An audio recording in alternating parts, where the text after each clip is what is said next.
तो हेलो दोस्तों, कैसे आप सब। मैं आशा करता हूँ आप स्वस्थ होंगे, मस्त होंगे और अपने पढ़ाई में व्यस्त होंगे। मैं आज आपको क्लास 10th के जो पहला चैप्टर है वास्तविक संख्या, उनके बारे में जो लघुतरीय प्रश्न है वास्तविक संख्या से, उसका एक एक क्वेश्चन जो बिहार बोर्ड पूछा है और जिस पैटर्न पे पूछता है, आज एक एक क्वेश्चन हम लोग देखेंगे। और इस चैप्टर में हम लोग देखेंगे कि यूक्लिड विभाजन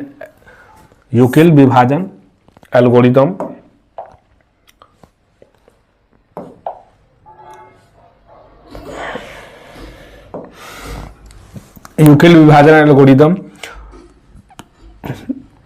दूसरा अभाज्य गुणनखंड से लॉस और मौसो ज्ञात करना सीखेंगे हम लोग। उसके बाद अपरमेय संख्या को सिद्ध करना सीखेंगे। उसके बाद है परमेय संख्या और उनके दशमलव प्रसार को जानेंगे। तो आइए हम लोग पहला क्वेश्चन देखते हैं। पहला क्वेश्चन है कि संख्या 135 और 225 का एचसीएफ ज्ञात करने के लिए यूक्लिड विभाजन एल्गोरिदम तकनीक का प्रयोग करें। तो इसको हम लोग कैसे बनाएंगे। सबसे पहले जो इसमें संख्या दिया हुआ है 135 और 225, इसको हम लोग देखेंगे और इसमें जो सबसे बड़ी संख्या होगा उसको हम लोग ए मान लेंगे और जो छोटी संख्या होगा उसको हम लोग बी मान लेंगे। और इसको बनाने के लिए सबसे पहले हम लोग जो है सो क्या है कि इसका एचसीएफ ज्ञात कर लेंगे। कैसे?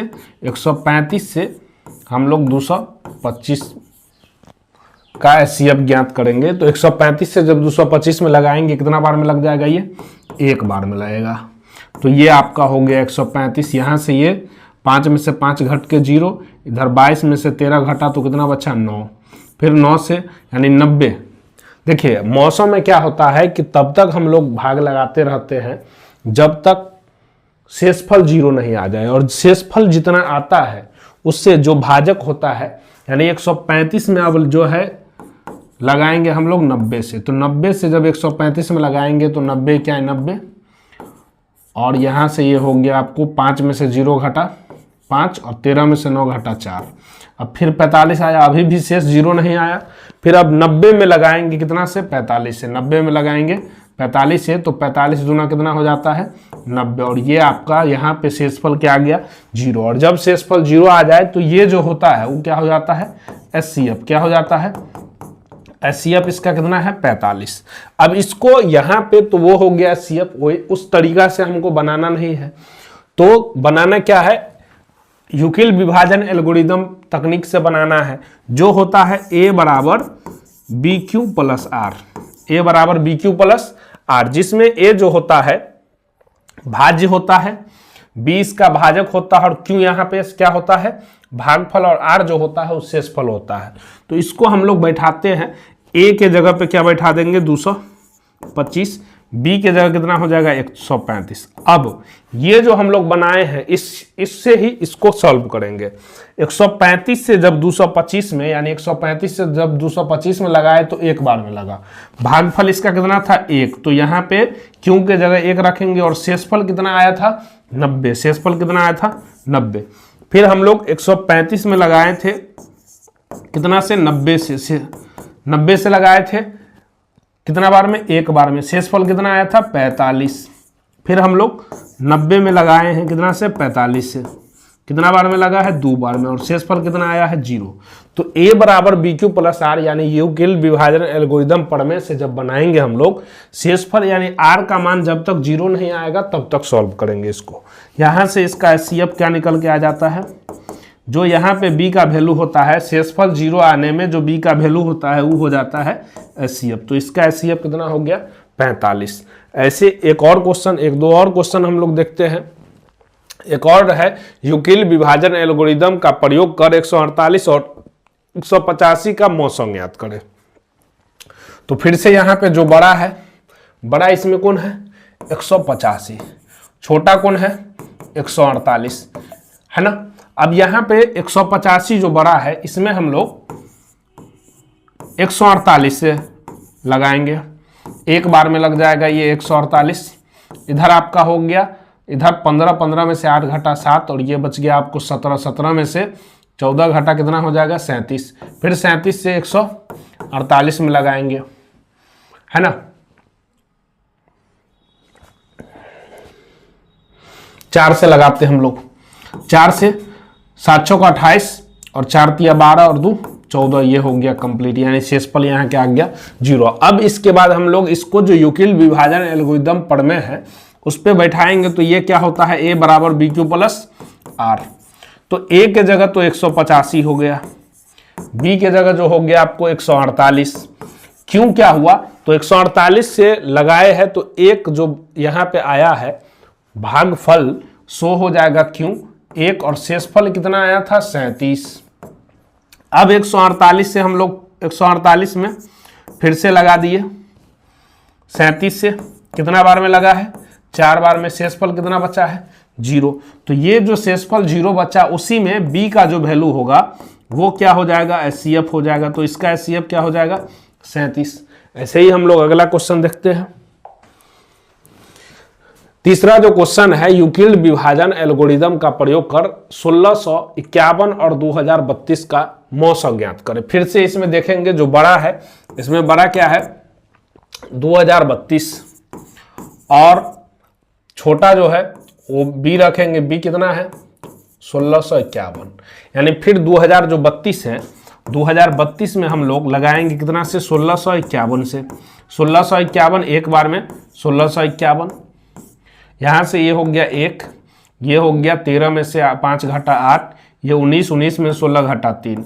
अब ये आ गया आपको 1651। तो हम लोग 5 से लगा नहीं सकते हैं, 4 से लगाएंगे। तो 4 से लगाते हैं तो 4 से 4 क्या है 4, 4 8 32 और 4 तिया 12 और 3 15।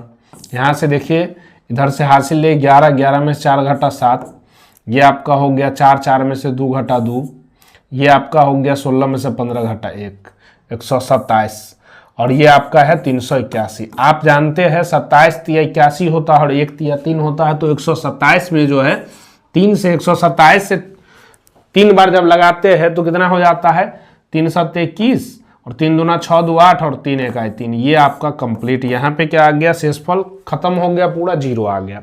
इसको ही हम लोग यूक्लिड विभाजन एल्गोरिदम प्रमेय पे बैठाएंगे, जो होता है a बराबर B Q plus R. a के जगह पे आप डालिएगा 232, b का मान दिया हुआ है 1651 और q जो है यहाँ पे भागफल कितना है 1 और शेषफल इसका कितना आ गया, शेषफल कितना आया 381। शेषफल कितना आ गया 381। अब जो है 1651 में हम लोग लगाए हैं कितना से 381 से कितना बार में लगाए हैं 4 बार में लगाए हैं। शेषफल कितना बच गया 127। फिर 381 में जो है 127 से लगाए हैं, कितना बार में लगाए हैं 3 बार में लगाए हैं। शेषफल कितना बच गया 0। HCF क्या आ गया, HCF आ गया 127। तो इस प्रकार से इस क्वेश्चन को अगर बनाते हैं तो आपका 2 नंबर एग्जाम में, परीक्षा में 2 नंबर आपको, एक क्वेश्चन ऐसा पूछता ही है यूक्लिड विभाजन एल्गोरिदम का प्रयोग करके आपको HCF निकालने के लिए बताया जाएगा। तो 2 नंबर आपका ये फिक्स हो गया अगर ये आप बना लेते हैं। फिर आगे हम लोग देखते हैं क्या दिया हुआ है, 140 को अभाज्य गुणनखंड के गुणनफल के रूप में व्यक्त करें। तो 140 को हम लोग अभाज्य गुणनखंड में व्यक्त करेंगे। इससे पहले आप समझ लो अभाज्य क्या होता है। तो अभाज्य संख्या उसको बोलते हैं जिसमें एक और खुद से भाग लगे, यानी एक और खुद से जो विभाजित होती है अभाज्य संख्या होता है।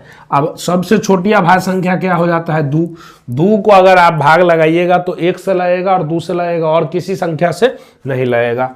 फिर आप 3 हो गया, फिर 5 हो गया, फिर 7 हो गया, फिर 11 हो गया, 13 हो गया, ऐसे कर करके ये सब अभाज्य संख्या है।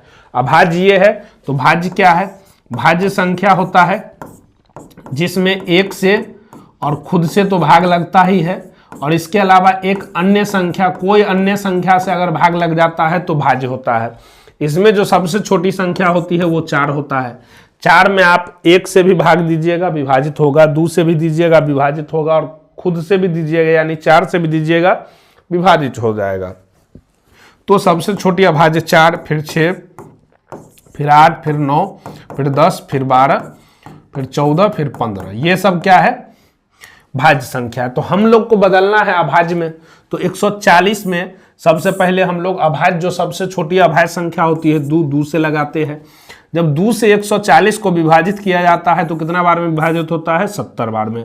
फिर दू से 70 को जब विभाजित करेंगे तो कितना बार में होगा? 35 बार में। यानी दू से 70 में जो भाग लगाएंगे 35 बार में। फिर अब ये 3 से नहीं लगेगा, दू के बाद अभाज्य संख्या 3 था, लेकिन 3 से लगता नहीं है तो हम लोग 5 से लगाएंगे। 5 से ये कितना बार में लग जाएगा? 7 बार में। तो 140 का अभाज्य गुणनखंड क्या हो गया? 2 गुने 2 गुने 5 गुने 7। आप चाहो तो इसको ऐसे भी लिख सकते हो, 140 बराबर 2 गुने 2 है, यानी 2 का पावर 2 गुने 5 गुने 7, है ना। ये जो क्वेश्चन है 2013 के एनुअल एग्जाम में पूछा था। अब हम लोग बात करते हैं आगे। क्वेश्चन है अभाज्य गुणनखंड विधि से 26 और 91 का लॉसो और मौसो ज्ञात करें। 26 और 91 का लॉसो मौसो। तो अभी अभाज्य गुणनखंड आप देखें तो यहां पे कैसे हम लोग इसको निकालते हैं। देखिए, 2 से अब लगाते हैं इसमें तो 13 बार में लगता है। सबसे छोटी अभाज्य संख्या 2, लेकिन 2 से इसमें नहीं लगेगा। 3 से लगाते तो 3 से 9 में लगेगा, 1 में नहीं लगेगा। 5 से नहीं लगेगा तो किससे लगाएंगे? 7 से। और 7 से आप जानते हैं 7 क्या है? 7 और ये क्या हो जाएगा? 21। तो 7 या 21, यानी 13 7 91 होता है। अब देखिए, इसका जो है अभाज्य गुणनखंड विधि से जो लॉसो मौसो निकालना है, हम लोग ऐसे निकालते हैं। 26 बराबर 2 गुने 13 और 91 बराबर क्या आ गया? 7 गुने 13। 91 बराबर क्या आ गया? 7 गुने 13। अब देखिए, सबसे पहले HCF, क्या HCF, फिर LCM। HCF क्या होगा? जो दोनों में, HCF का पूरा नाम ही होता है highest common factor, highest common factor, और LCM का होता है लोएस्ट कॉमन मल्टीप्लाई। तो जो सबसे ज्यादा कॉमन होगा वो हो जाएगा HCF। तो आप गौर से देख रहे हैं कि 13 दोनों में जो है 13 क्या है? दोनों में 13 जो है सो कॉमन है। तो इसका HCF कितना हो जाएगा? इस दोनों में से कोई एक लिखना है, 13 HCF हो जाएंगे। फिर LCM क्या होगा? तो बाहर जो बच जाता है, बाहर है आपका 2, फिर क्या है 7, और इस दोनों में से एक कोई एक है ना। तो ये आपका ये गुना करके कितना हो जाएगा? 2 7 14 और 14 गुने 13 कितना होता है? 182।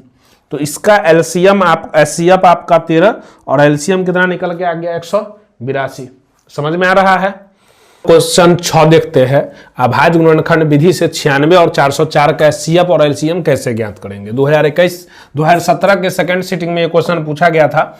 2017 के सेकंड सीटिंग में ये क्वेश्चन पूछा गया था, जिसमें आपको 96 और 404 का अभाज्य गुणनखंड निकालना था। 96 का हम लोग 2 से निकालेंगे, कितना हो जाएगा? ये 48 दूना 96, फिर 2 से ये आपका हो जाएगा 24, फिर 2 से 12, फिर 2 से 6, फिर 2 से 3। ऐसे ही 404 का निकालेंगे 2 से, ये आपका हो जाएगा 2 0 2, फिर 2 से 1 0 1। और ये इस 101 जो है अभाज्य गुणनखंड मतलब अभाज्य है, इसलिए इसका कोई भी संख्या से विभाजन हो सकता नहीं है। फिर हम लोग 96 देखेंगे। 96 का अभाज्य गुणनखंड में क्या आ रहा है? 2 गुने 2 गुने 2 गुने 2 गुने 2, फिर 1 3। और 404 का क्या आ रहा है? 404 का आ रहा है 2 गुने 2 गुने 101। अब देखिए, इसका जो HCF होगा, HCF और LCM हम लोग को निकालना है। तो HCF और LCM देखेंगे। HCF जो इसका होगा, HCF जो इसका होगा, सिर्फ 2 का जोड़ा लग रहा है, 2 का पेयर बन रहा है, तो 2 गुने 2 इसका HCF हो जाएगा 2 दूना 4। LCM क्या होगा? तो इस पेयर में से एक एक, तो 2 का पेयर था तो 2 निकल गया, फिर क्या आ जाएगा? फिर आपका हो जाएगा, बाहर में बच गया 1 2 3 ठो 2, 1 3 और 1 101। इस सब का गुना क्या हो जाता है? 2 दूना 4 दूना 8 दूना 16 दूना 32, 32 या 96 गुने 101। यानी 101 को आप 96 से गुना करते हैं तो क्या हो जाता है? 96 का 96 हासिल 9, तो ये हो गया 0 से गुना करने पे ये हासिल 9 हो गया, और 96 का 96 यानी 9696। 9696 इसका क्या हो जाएगा? LCM। HCF इसका क्या हो जाएगा? 2 4, और एलसीएम क्या हो जाएगा 9696। अगला क्वेश्चन हम लोग देखते हैं। क्वेश्चन ये है कि दो संख्याओं का मौसो 145 और उनका लॉसो कितना है 2175। यदि एक संख्या 725 है तो दूसरी संख्या ज्ञात करें। एक संख्या 725 है तो दूसरी संख्या ज्ञात करें। तो सबसे पहले ऐसे क्वेश्चन को बनाने के लिए एक फार्मूला आप देख लीजिए कि एचसीएफ गुने एलसीएम बराबर पहली संख्या गुने दूसरी संख्या। एचसीएफ गुने एलसीएम बराबर पहली संख्या गुने दूसरी संख्या। अगर आपको एचसीएफ निकालना हो, सिर्फ एचसीएफ निकालना हो, तो उसके लिए आप यूज कर सकते हैं पहली संख्या गुने दूसरी संख्या बट्टा एलसीएम। पहली संख्या गुने दूसरी संख्या बट्टा एलसीएम, ये वाला फॉर्मूला यूज कर सकते हैं आप। और अगर सिर्फ आपको एलसीएम निकालना हो तो एलसीएम बराबर आप लिख सकते हैं पहली संख्या गुने दूसरी संख्या बट्टा एचसीएफ।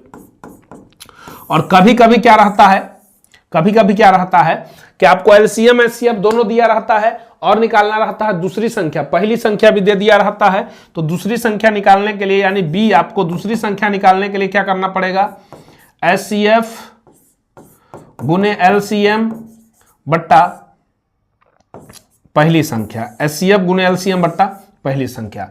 आपको मैं बता दूं ये जो फॉर्मूला है, ये 4 फॉर्मूला है, इसके ऊपर इस टाइप का हर एक क्वेश्चन क्या हो सकेंगे, बन जाएंगे और आप 2 नंबर आसानी से पा सकते हैं। अब देखिए हर एक साल एक ना एक क्वेश्चन आता भी है ना।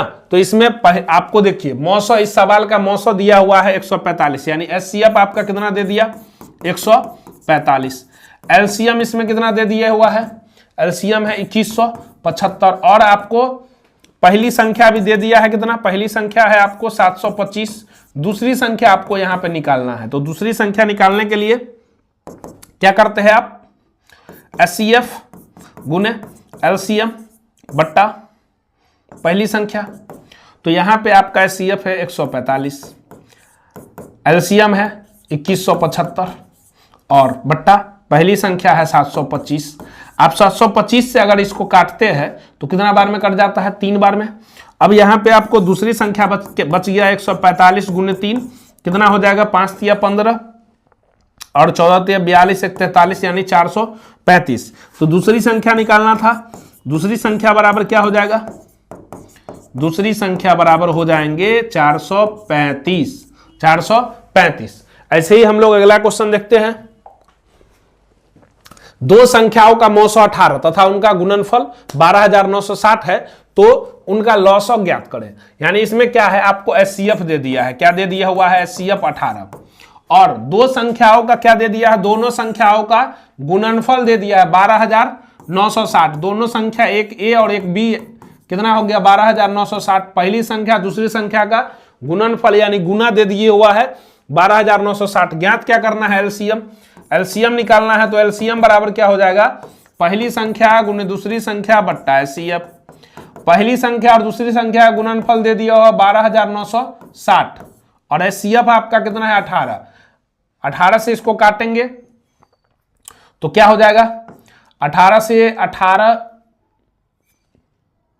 सत्ते 126, 18 सत्ते 126, 129 में से 126 घटता है 3, 3 पर 6 36, 18 दूना 36 और 1 0 है तो 0 है ना। यानी यहां से आपका एलसीएम जो आपका हो जाता है वो कितना निकल के आ जाता है 720। जब आपको दो संख्या का गुणनफल दिया हो और एलसीएम चाहे एचसीएफ जो भी निकालना हो, जो निकालना हो उसको यहां, जो दिया हुआ उसको यहां, और दोनों संख्या गुणनफल ऊपर रख के आप भाग दे दीजिए। जो आएगा, जो निकाल रहे हैं आप, एलसीएम निकाल रहे हैं एलसीएम का आंसर आएगा, एचसीएफ निकाल रहे हैं एचसीएफ का आंसर आएगा। अगला क्वेश्चन हम लोग देखते हैं। बोल रहा है दो पात्र है यानी दो बर्तन है, जिसमें एक बर्तन में है 504 लीटर और 735 लीटर दूध है। पात्र की महत्तम धारिता क्या होगी जो पात्रों के दूध को पूर्ण रूप से माप सके। यानी बोल रहा है कि एक बर्तन में 504 लीटर दूध है, दूसरा बर्तन में 735 लीटर दूध है। ऐसा कौन सा बर्तन लाया जाए जिसको मापेंगे तो दोनों का बराबर बराबर माप निकल जाए। तो ऐसे वाले क्वेश्चन में आपको क्या निकालना रहता है, महत्तम। क्या निकालना रहता है, महत्तम। इसके लिए 504 और 735 का भाज्य गुणनखंड हम लोग निकाल लेंगे, 2 से लगाएंगे। देखिए 2 से, कोई संख्या में 2 से लगा रहे हैं इसलिए क्योंकि उसके लास्ट में 0, 2, 4 6 8 है, यानी इकाई स्थान पे अगर 0 2 4 6 8 रहता है तब आप 2 से लगा सकते हैं। 3 से लगाने के लिए क्या करते हैं, जो संख्या दिया हुआ है उसके अंकों का योग करते हैं, और अगर 3 से विभाजित हो जाते हैं, 3 के पहाड़ा में आ जाता है तब 3 से लगाते हैं। तो हम लोग 2 से इसमें लगाएंगे, 2 से 2 दूना 4, 5 में 4 घटा 1, 1 पर 0 10, 2 पंचे 10, 2 दूना 4, फिर 2 से लगाएंगे, ये हो जाएगा 1 2 6, फिर 2 से लगाएंगे, ये आपका हो जाएगा 6 3। अब देखिए 3 आ गया तो 2 से नहीं लग सकता है, लेकिन 3 से लगाएंगे, 3 दूना 6, 3 1 3, फिर 3 से लगेगा, 3 7 21। 735 का बात करें, 735 में अगर आप लगाते हैं 2 से तो लगेगा नहीं, 3 से लगा कर देखते हैं। 3 से लगाने के लिए आप देख लीजिए, 7 और 3 10, 10 5 15, 3 के पहाड़ा में 15 आता है, इसलिए 3 से लगाएंगे हम लोग। 3 से लगाएंगे, 3 दूना 6, 3 चौका 12, 3 5 15, फिर 3 से 3 8 24, 3 से फिर ये लगेगा नहीं, है ना। तो हम लोग किससे लगाएंगे, 5 से, क्योंकि लास्ट में अगर 5 हो, 3 से नहीं लगे तो 5 से लगेगा, है ना। तो 5 से लगाएंगे तो 5 चौका 20, 24 में से 20 घटा 4, 4 पर 5 45, तो 5 से 5 नमा 45, फिर अब इसमें कितना से लग जाएगा, 7 से। अब देखिए यहाँ इसका एचसीएफ निकालने के लिए 504 में अभाज्य गुणनखंड है, 3 बार 2 है, और 2 बार क्या है, 3 है, और 1 बार क्या है, 7 है। और 735 के अभाज्य गुणनखंड में है आपको 3 गुने 5 गुने 7 गुने 7। इसका हम लोग एचसीएफ निकाल देंगे, हो जाएगा इसका आंसर। तो कहने का मतलब ये हुआ, आप देख रहे हैं इसमें भी 3 है और इसमें भी 3 है, 3 इसमें भी, 3 इसमें भी, 3 इसमें भी, तो 3 एक तो 3 हो गया। दूसरा क्या है, 7 इसमें भी, 7 इसमें भी, यानी 504 के अभाज्य गुणनखंड में 7, 735 के अभाज्य गुणनखंड में भी 7, तो यहाँ पे आपको हो जाएगा 7। तो ये क्या हो गया, 7 या 21। तो एचसीएफ क्या आ गया, ऐसा कौन सा बर्तन होगा जो दोनों को मापेगा, तो 21 लीटर का बर्तन जो है हम लेंगे तो उस दोनों को क्या कर सकते हैं, माप सकते हैं। 21 लीटर का बर्तन लेंगे तो हम दोनों को माप सकते हैं। अगला क्वेश्चन हम लोग देखते हैं। अच्छा, अभाज्य गुणनखंड विधि से 15 12 21 का मौसो और लौसो ज्ञात करना है। 15 में अगर लगाएंगे 3 से 5 बार में लगेगा। 12 में 2 से लगाएंगे 6 होगा, फिर 2 से लगाएंगे 3 होगा, है ना। और एक आपको हो गया 21 में आप लगाएंगे 3 से 7 बार में। तो 15 का अगर देख लीजिए, 15 के अभाज्य गुणनखंड में 3 गुने 5 आ गया, 12 के अभाज्य गुणनखंड में आ गया 2 गुने 2 गुने 3, और 21 के अभाज्य गुणनखंड में आ गया 3 गुने 7। अब आपको पहले एचसीएफ और एलसीएम दोनों निकालना है, मौसो लौसो दोनों निकालना है। तो मौसो क्या होता है, जो तीनों में रहेगा, तीनों में देख लीजिए, तीनों में 2 है, यहाँ पे इसमें भी 3 है, 3 है, 3 है, 3 3 3 तीनों में है, तो इसका एचसीएफ क्या हो जाएगा, 3, कोई और दूसरा कॉमन नहीं है। एलसीएम क्या होगा, तो देखिए 2 और 2 सबसे छोटी संख्या है, ये अभाज्य गुणनखंड 2 गुने 2 हो गया। फिर इस तीनों का जो पेयर 3 का बना है, इसमें से 1, और इसके बाद 5, और इसके बाद 7। देखिए मौसम वाला जो कॉमन होता है उसको छोड़ के जो रहता है वो तो लिखना ही है आपको, और मौसम वाला भी लिखना है ना। और ये सब का गुना जो होगा एलसीएम हो जाएगा। 2 दूना 4 तिया 12, 5 60, और 7 सत्य कितना होता है, 420। ऐसे संख्या का एचसीएफ 3 हो गया और एलसीएम क्या आ गया, 420।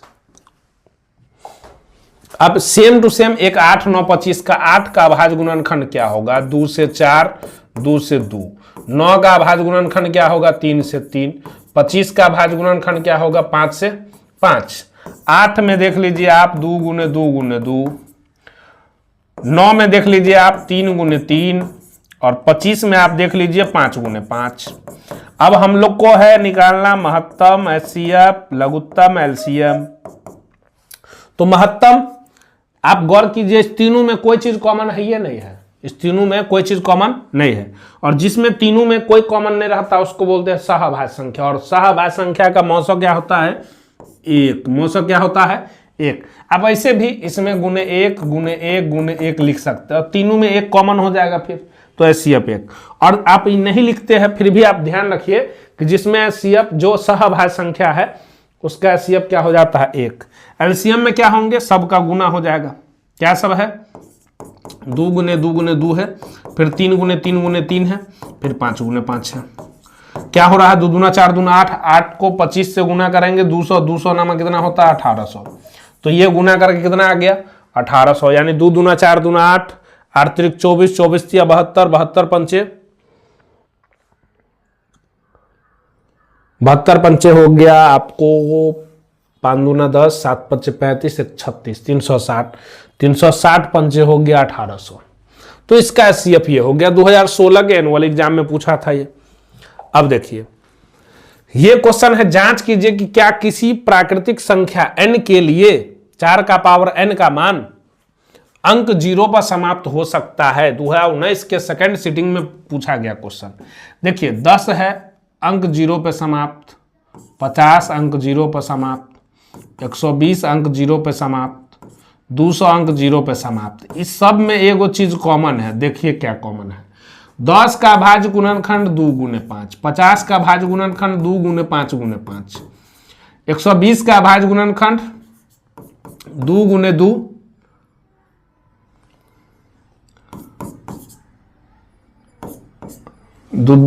इसके बाद हो गया 3 2 दूना 4 दूना 8 त्रिक 24 पंचे 120, और 200 का क्या हो जाएगा 2 गुने 2, 200,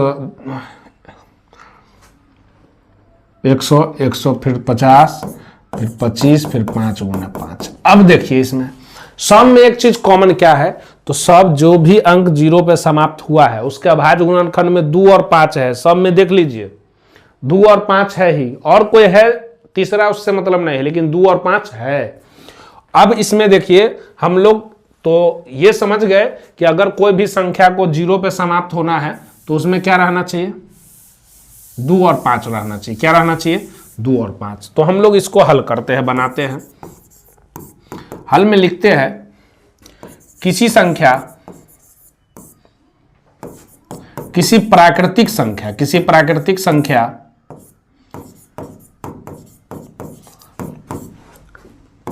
n के लिए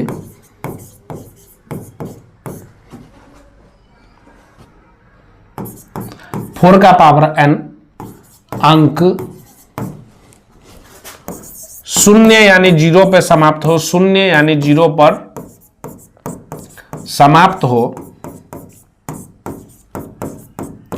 इसके लिए 4 के अभाज्य गुणनखंड में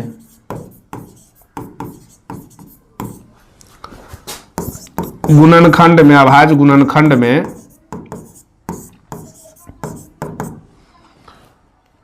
2 और 5 का होना आवश्यक, 2 और 5 का होना आवश्यक है। चार के अभाज्य गुणनखंड में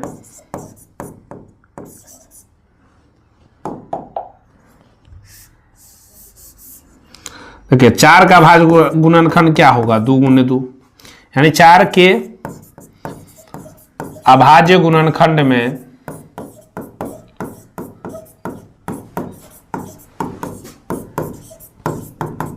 2 है, 2 है, अभाज्य गुणनखंड में 2 है।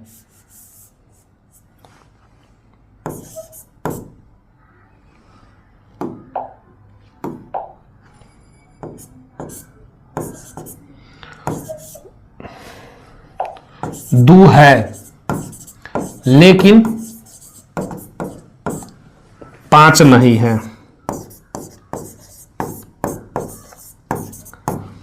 अतः किसी प्राकृतिक संख्या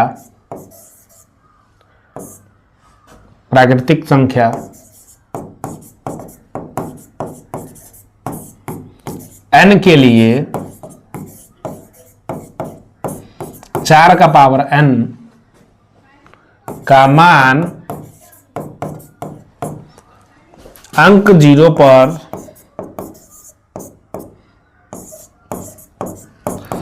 समाप्त नहीं हो सकता है, समाप्त नहीं हो सकता है। अब देखिए 4 का पावर n 0 पे समाप्त नहीं होगा, वो आप देख लीजिए। मान के चलिए n प्राकृतिक संख्या है तो n का मान क्या हो सकता है, 1 2 3 4 5 ऐसे कुछ, है ना। अगर 4 का पावर 1 अगर n के जगह 1 रख लेते हैं तो 4 का पावर 1 4 हो गया, 4 का पावर 2 क्या हो गया, 4 गुने 4 16 हो गया, 4 का पावर 3 कितना हो गया, 4 गुने 4 गुने 4 64 हो गया, 4 का पावर 4 कितना हो गया, 4 गुने 4 गुने 4 गुने 4 256। अब आप देख रहे हैं n प्राकृतिक संख्या का जो है मान हम लोग n का वैल्यू 1 2 3 लिखते जा रहे हैं और ये अंक कभी भी 0 पे समाप्त नहीं हो सकता है ना। तो अगर आपको 4 का पावर n पे पूछे या 6 का पावर n पे पूछे, ऐसे भी रहता है 6 के पावर n पे, तो आप उसको सॉल्व कीजिएगा तो ये इसी प्रकार सॉल्व कीजिएगा और ये 0 पे समाप्त नहीं होगा। अगला क्वेश्चन है, सिद्ध करें कि 3 + 2√5 एक अपरिमेय संख्या है। 2012 में, 2019 में, 2012 के एनुअल में, 2019 के एनुअल के सेकंड सिटिंग, 2022 के एनुअल के सेकंड सिटिंग में ये क्वेश्चन पूछा गया है। और क्वेश्चन में मान बदलते रहते हैं बट बनेगा, जो भी क्वेश्चन आएगा इस टाइप के जो भी क्वेश्चन रहेंगे सब एक तरह से बनते हैं, है ना। तो ऐसा क्वेश्चन जिसमें अपरिमेय सिद्ध करना हो उसमें हम लोग उल्टा मान के काम करते हैं ना। सबसे पहले मानेंगे कि माना 3 + 2√5 एक परिमेय संख्या है।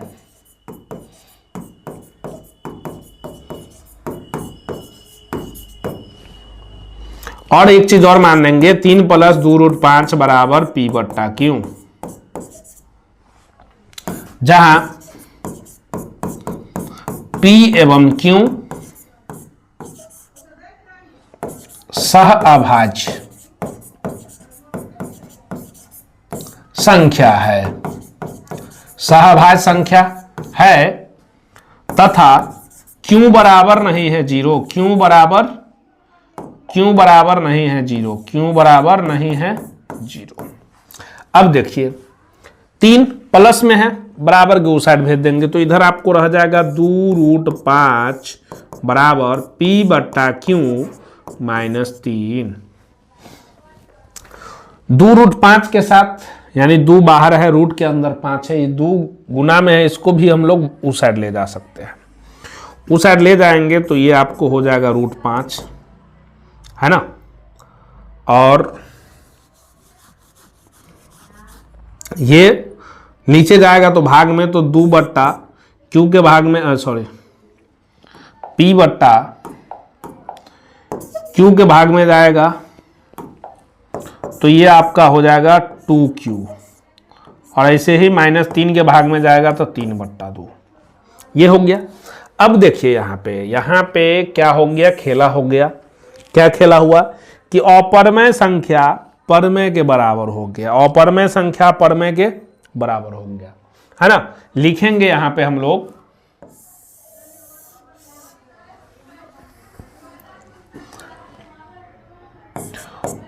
√5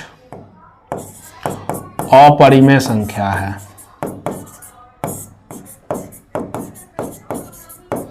√5 अपरिमेय संख्या है एवं p/2q -3/2 परिमेय संख्या है,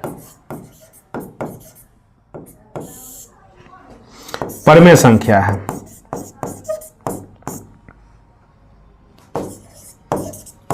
चूंकि परिमेय संख्या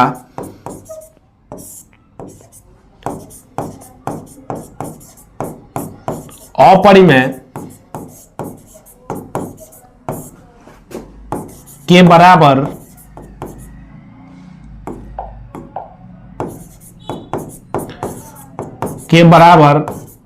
नहीं हो सकती है,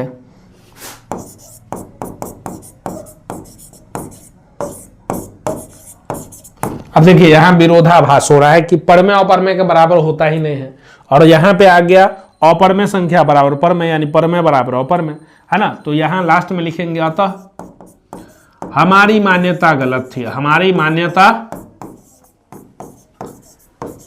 गलत थी, हमारी मान्यता गलत थी। 3 प्लस 2√5 एक अपरिमेय संख्या है, एक अपरिमेय संख्या है।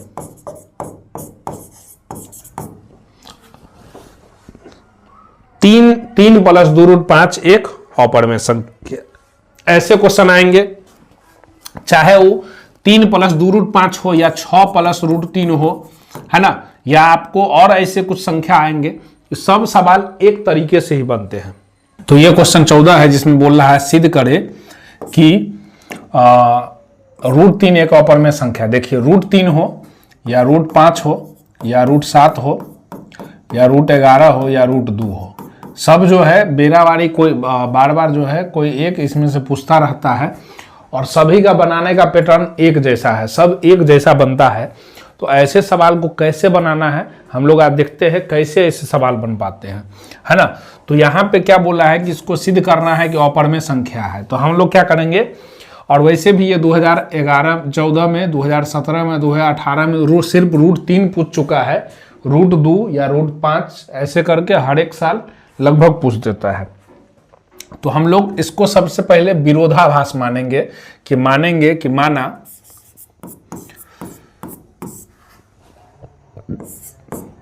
√3 एक परिमेय संख्या है, माना √3 एक परिमेय संख्या है, परिमेय संख्या है जहां p बराबर √3 बराबर हम लोग ले लेंगे p बट्टा क्यों, √3 बराबर क्या ले लेंगे p बट्टा क्यों, और यहां पे लिखेंगे जहां p एवं q का कोई उभयनिष्ठ गुणनखंड नहीं है।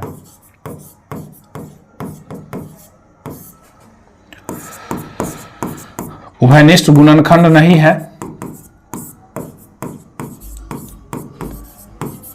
तथा q बराबर नहीं है 0। यानी क्या मान लिए कि √3 बराबर p बट्टा q, जहां p एवं q का कोई उभयनिष्ठ गुणनखंड नहीं है और q बराबर नहीं है 0। अब देखिए हम लोग क्या है कि √3 बराबर p बट्टा q, इसको क्या करेंगे, q को इधर ले आएंगे तो ये आपका हो जाएगा √3q बराबर p, बराबर के इस साइड लाएंगे, ये भाग में इधर आ जाएगा तो गुना में चला जाएगा। इसको हम लोग दोनों तरफ वर्ग कर देंगे, दोनों तरफ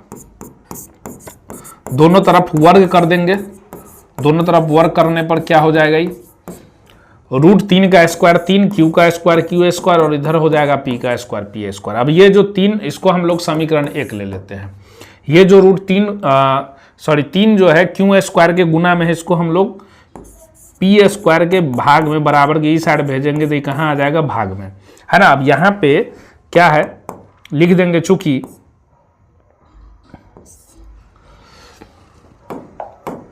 चूंकि 3 p स्क्वायर को विभाजित करता है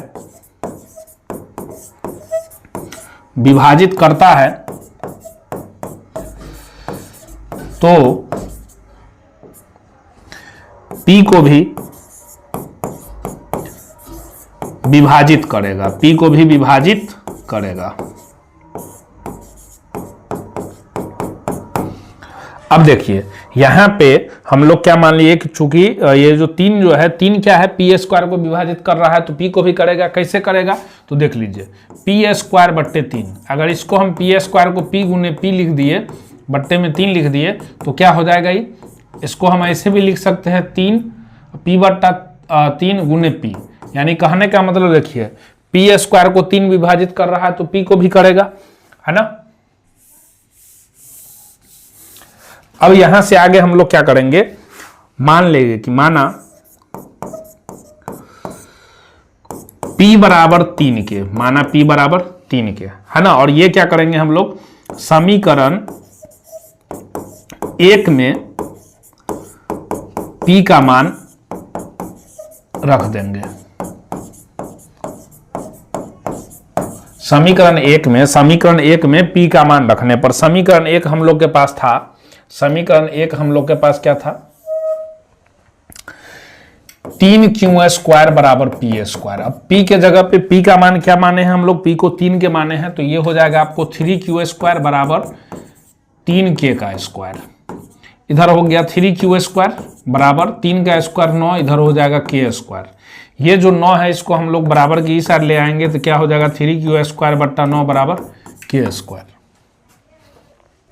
अभी 3 से जो 9 कट जाएगा, 3 से 9 कटेगा कई बार में, 3 बार में, तो ये आपका क्या बन के आ जाएगा q² बट्टे 3 बराबर k²। अब यहां पे देख लीजिए कि 3 अब q² को विभाजित कर रहा है।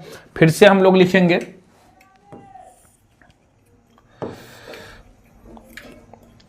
चूंकि 3 q² को विभाजित करता है,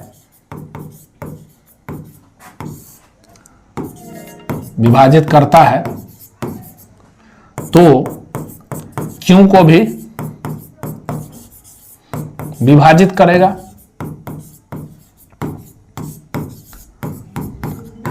अब देखिए यहां पे क्या लिखा हुआ था, हम लोग क्या माने थे कि p एवं q का कोई उभयनिष्ठ गुणनखंड नहीं है, यानी p और q को क्या है, कोई विभाजित नहीं कर सकता है। लेकिन यहाँ 3 p² को विभाजित कर रहा था और यहाँ 3 q² को विभाजित कर रहा है। इसका मतलब हम जो माने थे उसका विरोधाभास उत्पन्न हो रहा है। तो यहाँ पे लिख देंगे चूंकि p एवं q का कोई उभयनिष्ठ गुणनखंड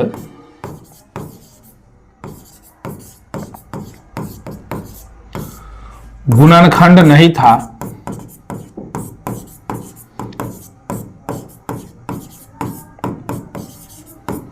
लेकिन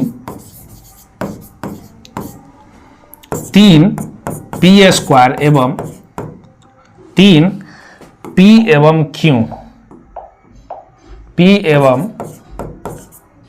q दोनों को विभाजित कर रहा है, दोनों को विभाजित कर रहा है।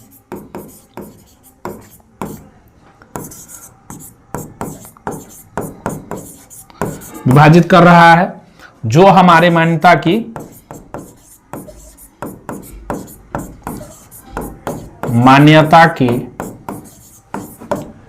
विरोध है।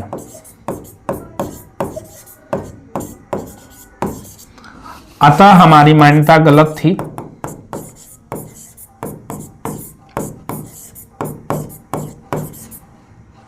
अतः हमारी मान्यता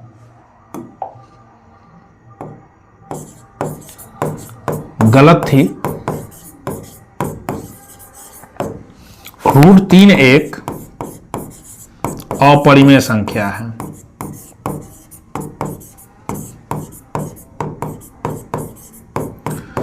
अब देखिए यहां पे हम लोग माने थे कि p एवं q का कोई उभयनिष्ठ गुणनखंड नहीं है और √3 को क्या मान लिए थे, परिमेय।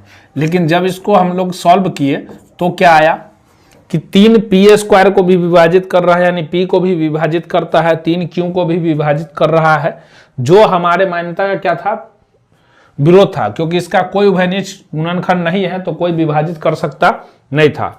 इसलिए √3 क्या है, अपरिमेय संख्या है।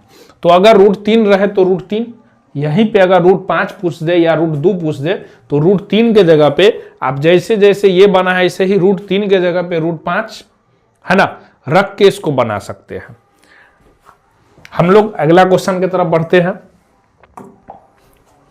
ये फिर वैसा एक क्वेश्चन है कि सिद्ध करें कि 2 + √3 का होल स्क्वायर एक परिमेय संख्या नहीं है, यानी अपरिमेय है। ये सिद्ध करना है कि 2 + √3 का होल स्क्वायर एक अपरिमेय संख्या है, और ये 2024 के एनुअल एग्जाम में पूछा था। तो सबसे पहले ये जो दिया हुआ है 2 + √3 का होल स्क्वायर, हम लोग पहले होल स्क्वायर खोलेंगे तो क्या हो जाएगा, a² + b² + 2a और b। यहां से 2 का स्क्वायर 4 हो जाता है और √3 का स्क्वायर कितना होता है, 3। और ये आपको 2 और 2 जब रूट से बाहर है तो ये 2 दूना 4 और रूट का अंदर है तो 3, 4 √3 हो जाएगा गुना करके। और ये आपको जो रूट से बाहर है 4 और 3 तो ये हो गया 7 + 4 √3, 7 + 4 √3। अब 7+4√3 को आपको बताना है, 7+4√3 के बारे में आपको सिद्ध करना है कि यह अपरमेय संख्या है। तो इसको हम लोग वैसे ही बनाएंगे, यहां पे मानेंगे, माना 7+4√3 एक परिमेय संख्या है।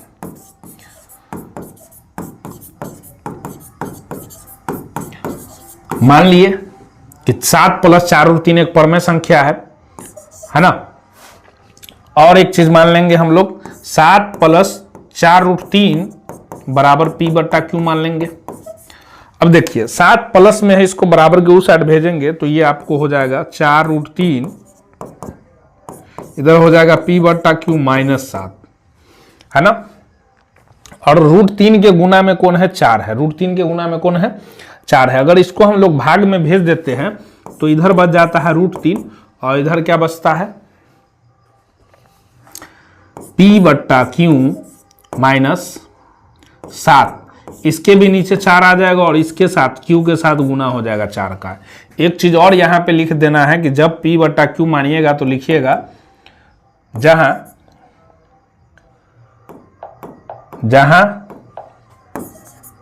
p एवं q का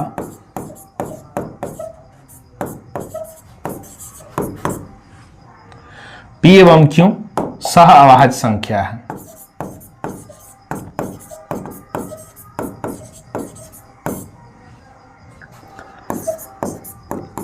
है। तथा q बराबर नहीं है 0। तो ये हो गया। अब देखिए यहां पे क्या है, p/4q -7/4 और इधर आपका हो गया √3। यहां पे हम लोग लिखेंगे p/4q -7/4 परिमेय संख्या है। परिमेय संख्या है, 7/4 परिमेय संख्या है।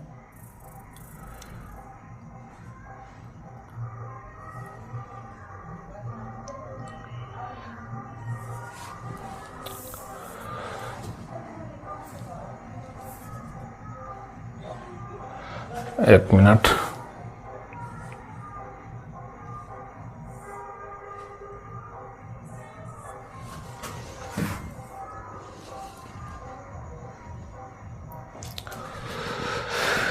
सात बट्टा 4 परिमेय संख्या है एवं √3 एक अपरिमेय संख्या है।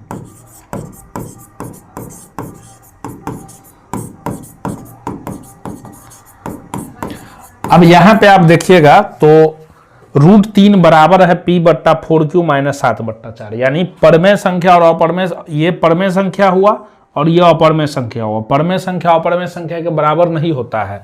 लिखेंगे चूंकि परिमेय संख्या कभी भी अपरमेय संख्या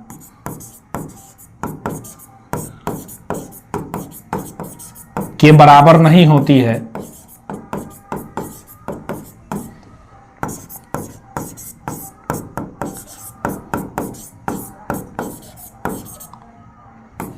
इसलिए हमारी मान्यता गलत थी।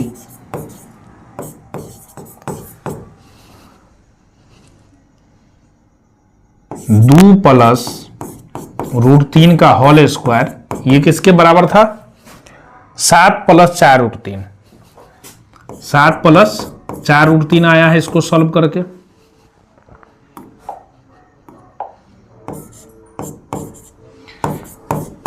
एक अपरिमेय संख्या है, एक अपरिमेय संख्या है। और ये आपका प्रूव हुआ कि 2 + √3 का जो होल स्क्वायर है परिमेय नहीं है। परिमेय नहीं है तो क्या है, अपरिमेय है। अब देखिए हम लोग परिमेय संख्या और उनके दशमलव प्रसार के ऊपर क्वेश्चन पढ़ेंगे, जो क्या दिया हुआ है कि बिना भाग दिए बताइए कि परमेय संख्या 2/25 का दशमलव प्रसार शांत है या अशांत, है ना। तो जब ऐसा आपको क्वेश्चन मिले शांत और अशांत के लिए, तो सबसे पहले यहां पे आप देख लीजिए कि P/Q देखिए आप, कोई भी परमेय संख्या क्या होगा P/Q के रूप में। आप P को छोड़ दीजिएगा और Q में देखिएगा, Q के अभाज्य गुणनखंड में 2 का पावर m गुने 5 का पावर n के रूप का रहे तो क्या होगा, शांत होगा। के रूप का रहा तो क्या रहेगा, शांत। 2 के पावर m गुने 5 के पावर n के रूप का रहेगा तो शांत होगा, नहीं तो क्या हो जाएगा, अशांत। अगर इसमें P/Q के अभाज्य गुणनखंड में सिर्फ 2 रहेगा तो भी शांत, सिर्फ 5 रहेगा तो भी शांत, 2 और 5 रहेगा तो भी शांत, और इसके अलावा कोई और नंबर आ जाता है तो क्या हो जाएगा, अशांत। हम लोग देखते हैं इस सवाल को बनाते हैं। ये है 2/25, तो हम लोग क्या करेंगे, 2 और 25 जो है इसका अभाज्य गुणनखंड क्या हो जाएगा, 5 गुने 5, ऊपर हो गया 2, ये आ गया 5 गुने 5 यानी 2, 5 का स्क्वायर, 5 का स्क्वायर। अब देखिए हम आपको क्या बताए हैं कि अगर Q के अभाज्य गुणनखंड में 2 अकेले रहे तो शांत, 5 अकेले रहे तो शांत, या 2 और 5 रहे तो भी शांत। तो इसमें 5 आ रहा है तो ये क्या हो जाएगा, शांत हो जाएगा। बिना भाग दिए हुए अगर आपको शांत अशांत बताना हो तो इस तरीके से आप बना सकते हैं। ऊपर वाले यानी कोई भी संख्या जो बट्टा में P/Q के रूप में दिया रहेगा, उसमें आप क्या कीजिएगा, P को कुछ नहीं कीजिएगा, Q का अभाज्य गुणनखंड निकाल लीजिएगा। क्या निकाल लीजिएगा, अभाज्य गुणनखंड। और अभाज्य गुणनखंड में देखिएगा 2 है, अकेले 2 है तो शांत होगा, अकेले 5 है तो शांत होगा, और 2 और 5 दोनों साथ में है तो भी शांत होगा। इसके अलावा कुछ और आ जाए तो क्या हो जाएगा, अशांत हो जाएगा। तो इस टाइप का क्वेश्चन 2018 के सेकेंड सिटिंग में ये क्वेश्चन पूछा था। एक और क्वेश्चन है कि बिना भाग दिए हुए बताइए कि परमेय संख्या 13/343 का दशमलव प्रसार शांत है अथवा अशांत है। ये भी 2018 के एनुअल एग्जाम फर्स्ट सिटिंग में पूछा था। तो 13/343, अब 343 का हम लोग अभाज्य गुणनखंड निकाल लेते हैं। 343 का अभाज्य गुणनखंड इसमें सीधा 7 से लगेगा, 7 चौक 28, कितना बच गया, 28 में से 34 में से 28 घटा 6, 6 पर 3, 7 नमा 63, फिर कितना से लगेगा, 7 से, फिर 7 से, यानी 13/343 का अभाज्य गुणनखंड में क्या आ रहा है, 7 गुने 7 गुने 7 आ रहा है। ये हो गया 13/7 का पावर 3। अब मैं आपको बताया हूं कि शांत के लिए उसके अभाज्य गुणनखंड में क्या सब होना चाहिए, 2, 5, और इसके अलावा कोई भी रहेगा तो क्या हो जाएगा, अशांत हो जाएगा। इसके अलावा कोई भी रहेगा तो अशांत, तो इसमें 2, 5 के अलावा 7 है तो ये क्या हो जाएगा, अशांत। ये क्या हो जाएगा, अशांत। ये जो संख्या है क्या हो जाएगा, अशांत संख्या हो जाएगी। अब देखिए ये है 1.8 और इसके ऊपर है ये, इसके ऊपर आवर्त है। 1.7 के ऊपर क्या है, 1.7 के ऊपर आवर्त है। 1.7 के ऊपर क्या है, आवर्त है। 1.7 के ऊपर आवर्त है। अब इसमें बताना है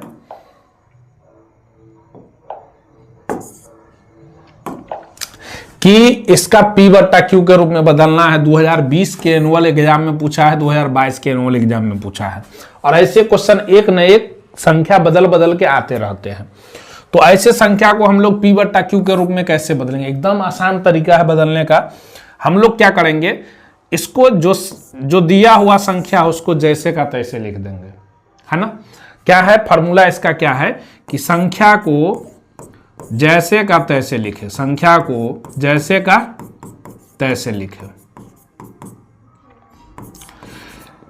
इसके बाद आपको क्या करना है, संख्या को जैसे का तैसे लिख के फिर माइनस बिना आवर्त वाली संख्या,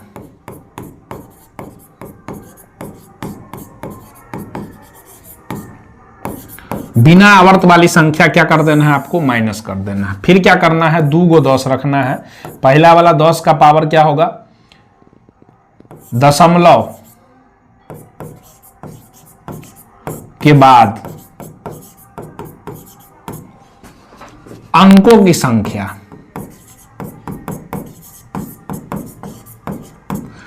पहला 10 का पावर क्या रखना है, दशमलव के बाद अंकों की संख्या, फिर बीच में हो जाएगा माइनस, फिर क्या रखना है 10 के ऊपर पावर दशमलव के बाद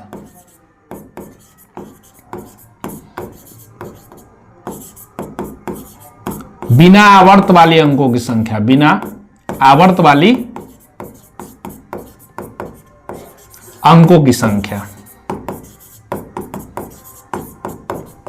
ये थोड़ा फॉर्मूला बड़ा हो जाता है, लेकिन इसको ऐसे समझ लीजिए, संख्या को जैसे का तैसे लिख दिए, फिर यहां पे माइनस क्या होगा, बिना आवर्त वाली संख्या। बिना आवर्त वाली संख्या कौन है, 1, तो 1 माइनस हो जाएगा बट्टा 10 का पावर यहां भी लगेगा, माइनस 10 का पावर यहां भी लगेगा। पहला 10 के पावर पे क्या रखना है, दशमलव के बाद कई अंक है, दशमलव के बाद 1 अंक है मात्र, दशमलव के बाद कितने अंक है 1, तो यहां पे पावर लग जाएगा 1। फिर यहां पे क्या लगेगा, दशमलव के बाद बिना आवर्त वाली संख्या। तो आप इसमें गौर कीजिए, इसमें दशमलव के बाद बिना आवर्त वाली एक भी संख्या नहीं है, बिना आवर्त वाला 1 है, लेकिन ये दशमलव से पीछे है। दशमलव के बाद बिना आवर्त वाली संख्या 1 भी नहीं है, तो पावर क्या हो जाएगा 0। अब देखिए 18 में से 1 घटाई कितना हो जाएगा 17। 10 का पावर 1 कितना होता है 10, माइनस 10 का पावर 0 कितना होता है 1। कोई भी संख्या का पावर 0 रहे तो उसका आंसर क्या होगा 1। अब ये हो गया आपको 17 और ये हो गया आपको कितना 9। और इस प्रकार से आप इसको क्या कर सकते हैं, P बट्टा Q के रूप में बदल सकते हैं। इस प्रकार से इसको P बट्टा Q के रूप में आप बदल सकते हैं। ये भी क्वेश्चन है, और ये क्या दिया हुआ है कि 2.47 को P बट्टा Q के रूप में बदले। यहां पे आपको इसमें क्या है आवर्त है, 7 पे क्या है आवर्त है। तो ये इसके लिए फिर क्या मैं बोल रहा हूं कि संख्या को जैसे का तैसे लिखे, तो ये इतना हो गया, फिर माइनस बिना आवर्त वाली संख्या। बिना आवर्त वाली संख्या क्या है 2 4, बिना आवर्त वाली संख्या क्या है 2 4, फिर 10, फिर 10, 2 को 10 देना है, दोनों पे पावर लगाना है, बीच में क्या है माइनस। पहला पे पावर क्या लगेगा, दशमलव के बाद अंक की संख्या, तो दशमलव के बाद 1 अंक 2 अंक, तो यहां पे क्या हो जाएगा पावर 2। दूसरा पे क्या लगेगा, दशमलव के बाद बिना आवर्त वाली संख्या, दशमलव के बाद बिना आवर्त वाली संख्या कौन है 1, तो कितना पावर लग जाएगा 1। अब ये हो गया आपको 7 में से 4 घटा 3, ये बच गया आपको 4, 4 में से 2 घटा 2, और ये आपका हो गया 223। 10 का पावर 2, 10 का पावर 2 कितना होता है 100, माइनस 10 का पावर 1 कितना होता है 10, ये आपका हो गया 223 बट्टा 100 में से 10 घटा 90, और ये इसका क्या आ गया P बट्टा Q आ गया, ये इसका क्या आ गया P बट्टा Q आ गया। तो ऐसे सवाल जो है अगर आपको रहे तो इस प्रकार से आप बना सकते हैं। तो ये पूरा जो है आपको जो पहला चैप्टर था है ना, वास्तविक संख्या का पूरा निचोड़ है, वास्तविक संख्या का पूरा क्या है निचोड़ है। अगर ये क्वेश्चन आप बना लेते हैं तो जो भी बिहार बोर्ड क्वेश्चन पूछेगा इसी पैटर्न पे पूछेगा। इस पैटर्न नंबर चेंज कर देगा लेकिन क्वेश्चन यही रहेगा, नंबर चेंज कर देगा लेकिन क्वेश्चन यही रहेगा। तो हम लोग मिलते हैं अगले वीडियो में।